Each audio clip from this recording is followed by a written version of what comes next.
Dianggap parasit keluarga. Bab 153. De Azura cantik banget, iya. Ucap Alea kepada Chiko yang terus saja memandangi wajah Azura. Sesekali, telunjuk tangan Chiko juga menyentuh gemas sekaligus takut, pipi mulus Azura yang terbilang gembul. Bocah itu tersenyum ketika ditanya sang mamah, apakah bayi yang membuatnya bahagia itu, cantik. Membuat Alea yang masih mengawasi, menjadi gemas sendiri. Sof, serga Alea bersemangat menatap Sofia yang duduk persis di hadapannya. Kebersamaan mereka hanya dipisahkan oleh meja kayu panjang terbilang luas yang ada di sana. Sofia langsung menatap Alea penuh kebahagiaan karena nada suara Alea saja terdengar menahan banyak kebahagiaan. Besanan, yuk, jodohin Azura sama Chiko, serga Alea. Mendengar itu, Sofia langsung tersenyum lebar tanpa bisa berkomentar. Jangan Bu pengacara, nanti si Azura sama si Ojan saja. Biar kalau mau pacaran apa ngapel, enggak kejauhan. Kasihan kan kalau Jakarta ke sini. Naik mobil saja tembus 12 jam. Ujar Pak Haji yang baru saja menyuguhkan 2 mangkuk soto untuk Tuan Mahesa maupun Alea. Jarak enggak usah dimasalahkan, Mbah. Nanti saya belikan Chiko Jet, biar kesininya lebih gampang.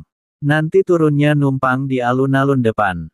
Asal izin sama aparat setempat, hitungan menit pasti bisa sampai sini.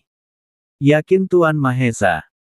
Kalandra tertawa bahagia apalagi ketika Pak Haji berkeluh kesah, si Ojan dengan siapa kalau bukan dengan Azura. Katanya si Ojan mau jadi musafir cinta juga. Ya jangan sampai sama Mbak Azura. Enggak rela lahir batin aku, anak perempuanku dipoligami.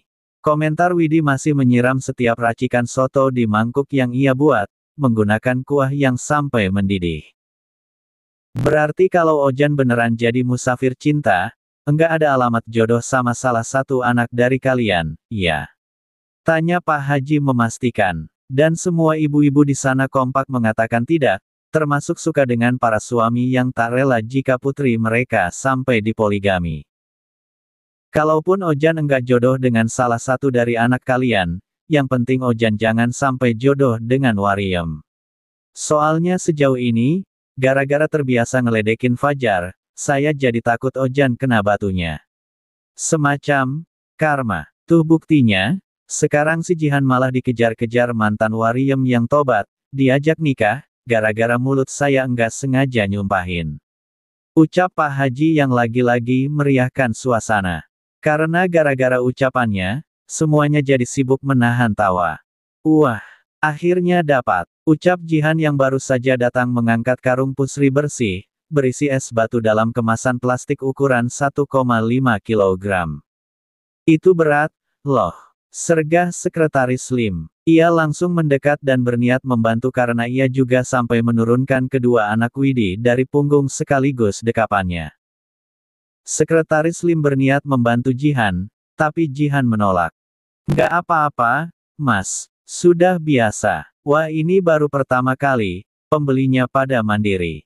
Nanti sekalian langsung dicuci, ya. Mangkuk sama gelas dan seperangkatnya. Ucap Jihan yang kemudian terbahak.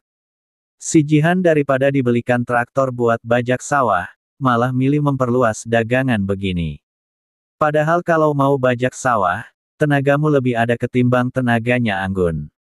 Ucap Pak Haji masih jadi pela asteris Y asteris an idaman. Pak Gede tega banget, masa iya aku disuruh bajak sawah? Sudah gembrot begini, hitam legit, dikiranya sapi guling gosong. Balas Jihan yang sudah langsung bergegas menggepluk es. Tak lupa, ia juga memuji Kalandra yang sudah mengisi setiap gelas dengan perasan jeruk kemudian mencampurnya dengan cairan gula.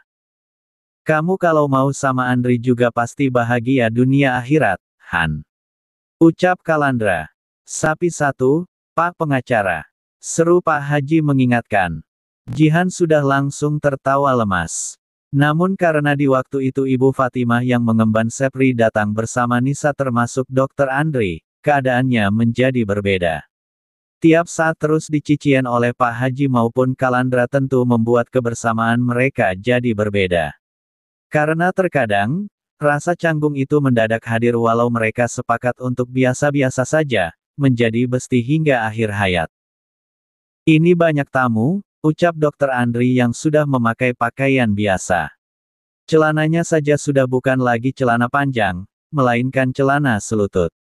Tamu tak diundang, tapi sebelum pulang wajib bayar, Mas. Ucap Jihan yang kemudian tertawa. Tawa yang juga menular pada Dr. Andri walau pria itu masih jaim. Dr. Andri langsung membantu Kalandra setelah membiarkan sang putri bersama Ibu Fatimah. Umi, saya sudah jadi papa yang baik buat Jihan, kan? Ucap Pak Haji tak mau menyia-nyiakan kesempatan dan sengaja mencuri perhatian calon istri. Lihat, keringetan begini. Ia sengaja memamerkan keringatnya, agar Ibu Fatimah tahu, ia sudah sangat bekerja keras hanya untuk membantu Jihan. Disayang, Mah. Disayang, biar kontrakannya tiba-tiba jatuh dari langit, berjejer di sebelah kontrakan yang sudah ada, ucap Jihan lagi. Nah, itu, kapan dihalalin? Mumpung lagi bareng begini, banyak saksi. Sergah Kalandra yang langsung mengambil satu gelas besar es jeruk racikannya, setelah ia membagikannya kepada semuanya dibantu juga oleh Dr. Andri. Kalandra tak langsung minum karena ia sengaja membiarkan Sofia minum terlebih dahulu melalui sedotan. Pak pengacara memang teladan romantis. Yuk, Mi, kita juga ikutan. Sergah Pak Haji bersemangat. Dihalalkan dulu, ujar Kalandra. Yuk, Mi, di hadapan banyak saksi, kamu maunya kapan? Yakin Pak Haji setelah sebelumnya sampai menyuguhkan segelas es jeruk jatahnya, untuk Ibu Fatimah. Kini, semua mata sudah langsung tertuju kepada Ibu Fatimah. Wanita itu tampak sangat tegang. Kedua mata tajamnya yang tak sampai tertutup cadar, kerap mengawasi sekitar. Terutama, kepada Jihan yang Ibu Fatimah tatap lama. Dirembuk saja Pak Gede, mumpung banyak orang, ucap Jihan yang tengah menggepluk es lagi untuk dijadikan es gepluk. Nanti aku undangin papaku buat jadi saksinya biar dia merasakan, gimana rasanya ditinggal. Lanjutnya bersemangat sambil terus menggepluk esnya. Seperti arahan yang sudah kompak dikatakan, akhirnya Ibu Fatimah ditanya, kemudian langsung memberikan keputusan. Kapanpun Pak Haji siap, Ibu Fatimah juga siap asal jangan hari ini. Ibu Fatimah tahu banget kalau Mbah Haji pasti minta hari ini, ucap Kalandra yang lagi-lagi paling aktif tertawa. Kendati demikian, gara-gara Kalandra juga, semua suami jadi menyuapi istrinya. Apalagi para istri memang sibuk mengurus anak. Termasuk Pak Haji, pria itu sungguh terinspirasi dari cara Kalandra. Bah, sudah dapat janda idaman, otomatis pensiun dari musafir cinta, kan? Tanya Sofia sambil mengunyah soto ayam kuah kuning di dalam mulutnya dan itu masih disuapi Kalandra. Pokoknya kalau sudah nikah masih pecicilan cari janda, aku kurung Pak Gede di keranda.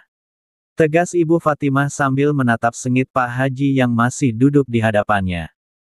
Semuanya jadi kompak tertawa. Dengan sabar Pak Haji menghela napas dalam. Umi jangan begitu dong. Ngapain Umi mengurung saya di keranda? Cukup kurung saya di hati Umi saja. Yakinnya benar-benar lembut penuh cinta. Mereka yang ada di sana sampai tersedak karena tawa mereka. Gumoh kalau gini caranya. Nanti kalau sudah nikah, kayaknya aku wajib ngontrak sendiri kalau gini caranya. Ujar Jihan yang makin membuat semua orang dewasa di sana terbahak. Nanti kamu nginep di kontrakan Dr. Andri saja, nanti saya pura-pura ngrebek. Ujar Pak Haji yang langsung memeriahkan tawa di sana. Dek Nisa mau, kan, kalau Ibu Jihan nikah sama Papa. Ujar Pak Haji sengaja. Detik itu juga tawa di sana senyap. Semua mata langsung menjadikan Nisa sebagai fokus perhatian tanpa terkecuali Dr. Andri yang duduk di sebelah sang putri. Lain dengan Jihan yang tetap menggepluk esnya. Jihan bahkan tak mau menganggap berarti walau Nisa berdalih mau memiliki ibu seperti Jihan. Pak Haji dan Kalandra sampai berisik gara-gara kenyataan tersebut. Keduanya menjodoh-jodohkan Dr. Andri dan Jihan. Karena selain Dr. Andri dan Jihan sama-sama tak terikat dengan siapapun, Jihan yang sekarang juga sudah sangat berubah. Nanti buka klinik. Yang jadi dokter, Dr. Andri, yang urus keperluan kantin Ibu Jihan, ucap Pak Haji lagi. Kalau mau nikah, nikah sekalian. Mumpung kami di sini, biar bisa jadi saksi kebahagiaan kalian. Sergah Widi meyakinkan. Namun, Jihan dan Dr. Andri tetap kompak diam. Dr. Andri hanya tersenyum santai, sementara Jihan hanya tersenyum hambar sambil terus meracik es gepluknya. Es gepluk yang juga langsung jadi hidangan favorit khususnya bagi anak-anak termasuk Nisa. Dek Nisa, kalau punya Ibu Jihan, tiap hari bisa makan es gepluk kep Ibu Jihan. Bukan kep gajah duduk lagi. Yakin Pak Haji lagi masih usaha mencarikan jodoh untuk Jihan. Pak Gede pengin saya kasih lampu merah, iya. Sebal Jihan sembari menyuguhkan 2 porsi es gepluk untuk Pak Haji dan juga Ibu Fatimah yang sudah duduk bersebelahan. Tuan Mahesa dan Aleya berencana merenovasi rumah orang tua Resti, agar ketika mereka pulang kampung, mereka bisa tinggal di sana.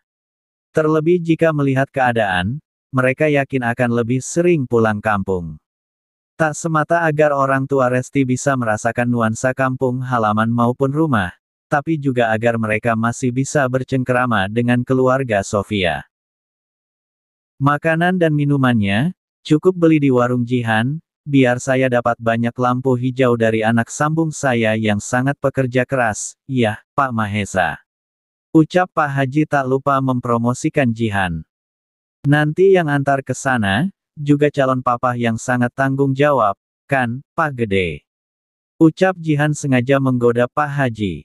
Hah, Pak Haji langsung panik. Karena biar bagaimanapun, rumah orang tua Resti tidak jauh dari rumah orang tua Sofia dan jalannya bisa bikin badan remuk.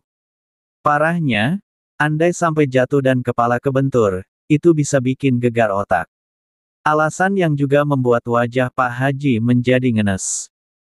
Tentu, Kalandra, Sofia, Widi, termasuk Jihan tahu, kenapa musafir cinta mendadak kalem mirip bocah tak berdosa layaknya sekarang. Beres dari warung Jihan, rencananya rombongan Kalandra akan langsung ke Pantai Pangandaran yang letaknya ada di Jawa Barat, tapi juga dekat dengan kota mereka tinggal. Ibaratnya, Pantai Pangandaran memang berada di perbatasan Jawa Tengah dan Jawa Barat. Mereka akan menginap untuk melihat matahari pagi di keesokan harinya. Karena jika melihat matahari terbenam, tampaknya itu mustahil. Jalanan di kecamatan depan warung Jihan saja sangat macet. Sudah, ke Pangandaran kapan-kapan saja. Macet, capek di jalan iya. Yang ada, besok kalian enggak bisa jadi saksi pernikahan saya. Ujar Pak Haji masih berisik. Kasihan anak-anak. Mending sekarang kalian jalani wisata alam saja. Ke sawah saya yang sedang digarap anggun dan supret, contohnya. Lanjutnya lagi. Setelah berunding, semuanya sepakat melihat-lihat sawah Pak Haji yang sedang digarap anggun dan supri. Kapan lagi lihat gajah sama jerapah garap sawah, kan? Ucap Pak Haji yang kali ini bersiap membonceng Ibu Fatimah menggunakan motor matic merahnya. Ahah, deg-degan, sorak Pak Haji kegirangan sendiri. Membuat yang lebih muda ikut geger menertawakan sekaligus menyorakinya. Pak Haji yang membonceng Ibu Fatimah mirip pengantin yang sedang dikawal. Tak hanya Pak Haji yang tersenyum ceria dan tampak jelas sulit mengakhirinya. Karena yang mengawal menggunakan mobil pun, iya. Rombongan yang harusnya ke pantai itu malah berwisata alam ke sawah. Mbah, dua istrinya gimana? Tanggapan mereka pas tahu Mbah mau nikah lagi. Mereka setuju enggak? Atau setidaknya, Mbah sudah izin, belum? Tanya Sofia penasaran. Ia masih bertahan mengemban Azura. Sementara kali ini, Azam diban Kalandra. Sebab Daim mengalah, berdiri di antara mereka sambil berpegangan pada pakaian mereka. Yang dua itu, asal uang bulanan lancar, ia diem. Namun andai saya nikah lagi, saya wajib kasih sawah seluas 100 ubin. Jadi, Kedua petak sawah yang sedang digarap gajah dan jerapah, bakalan jadi milik mereka karena saya jadi menikah lagi, jelas Pak Haji. Kesannya matre, tapi wanita mana sih, yang mau dimadu berulang kali? Bisik Sofia kepada Widi yang berdiri persis di sebelahnya. Widi langsung mengangguk-angguk sambil menatap sang kakak. Bisa jadi tuntutan ini itu yang mereka jadikan syarat jika Pak Haji nekat menikah lagi, merupakan bagian dari upaya mereka agar Pak Haji enggak menikah lagi, Mbak. Jadi enggak bisa berkomentar. Kesan pertama, memang matre. Namun jika lihat dari sisi berbeda, manusia mana apalagi wanita mana, yang akan benar-benar rela berbagi suami, perhatian, dan juga segalanya. Apalagi sejauh ini, waktu Pak Haji juga banyak yang habis di luar kebersamaannya dengan istri-istrinya. Malahan dipikir-pikir, Pak Haji lebih sering sama kita ketimbang sama keluarganya. Sofia masih berbisik-bisik kepada Widi. Tapi Pak Haji pernah cerita, katanya, kedua istrinya cuma sibuk rebutan harta. Makanya Pak Haji jadi enggak betah di rumah, selain Pak Haji yang anti menceraikan istri, balas Widi. Biar jadi urusan mereka. Kita hanya menonton, dan belum tentu apa yang kita simpulkan dari yang kita tonton, sama dengan yang mereka rasakan, balas Sofia lagi. Widi mesem. Tapi, Mbak Alea beneran ingin jadi besan Mbak, bisiknya. Dari tadi terus bilang ke Ciko harus sayang sama De Azura, ya. Gitu. Mendengar itu, Sofia hanya tersipu. Gimana, Mbak, mau? Rumah Koko Mahesa ada liftnya, Mbak. Bisik Widi lagi. Sofia menghela napas dalam. Mbak serahkan ke anak-anak yang mau menjalani. Di. Mereka mau ya lanjut, enggak ya enggak apa-apa. Soalnya, gini-gini Mbak juga korban perjodohan saat dengan Mas David, balasnya dan langsung membuat Widi sibuk meminta maaf penuh sesal karena biar bagaimanapun, dulunya Widi sangat berperan dalam perjodohan Sofia dan David. Sayang, daripada kita ke sawah orang, ayo kita ke sawah kita. Ke peternakan, ke kolam ikan. Ajak Kalandra bersemangat. Hah, memangnya suaminya Sofia punya? Pak Haji terbengong-bengong tak percaya menatap wajah Kalandra dan Sofia, silih berganti. Dikiranya bisa sampai begini, uang yang saya miliki jatuh dari langit. Saya juga kerja setengah modal, Mbah. Tanya ke istri saya seiring pergi subuh bahkan dini hari, terus pulangnya malam-malam. Ucap Kalandra. Pak Haji langsung menatap wajah Sofia. Hati-hati itu Mbak Sofia. Pergi dini hari pulang malam-malam, itu bisa jadi tanda kalau suami punya lagi. Yakin Pak Haji? Sofia langsung mendelik menatap Pak Haji. Ya iyalah, punya banyak pekerjaan. Tegas Kalandra yang kemudian menawari Sofia, haruskah ia mengambilkan taflon Sofia yang disimpan di bagasi mobil Sekretaris Lim? Hahaha, Pak Haji tertawa ngenes karena takut. Jangan, Mbak Sofia. Kalau saya sampai kena amuk taflon kamu nanti enggak bisa ijab kabul apalagi malam pertama beronde-ronde. Ujarnya yang kemudian menjadi sumber tawa. Besok acara malam pertamanya bakalan live, iya. Goda Kalandra yang kemudian ngakak. Pak Haji kebingungan. Ingin meminta pendapat, hanya anak-anak dan Ibu Fatimah saja yang tidak tertawa. Malahan, Ibu Fatimah sudah mendelik menatap. Paling ia nanti sibuk pamer di grup pengabdi itu, ucap Widi sengaja menyindir. Hahaha, akhirnya Pak Haji ngakak apalagi ia juga memiliki ide. Besok pokoknya wajib dipantengin, iya. Wajib nonton soalnya beneran bakalan live di grup yang isinya sudah pernah janda maupun duda. Nanti sampai di rumah, aku langsung keluar dari grup. Ucap Widi. Pak Haji kebingungan, kemudian melongok wajah Sofia dan Kalandra yang terhalang keberadaan Ibu Fatimah maupun Widi dan Sekretaris Lim.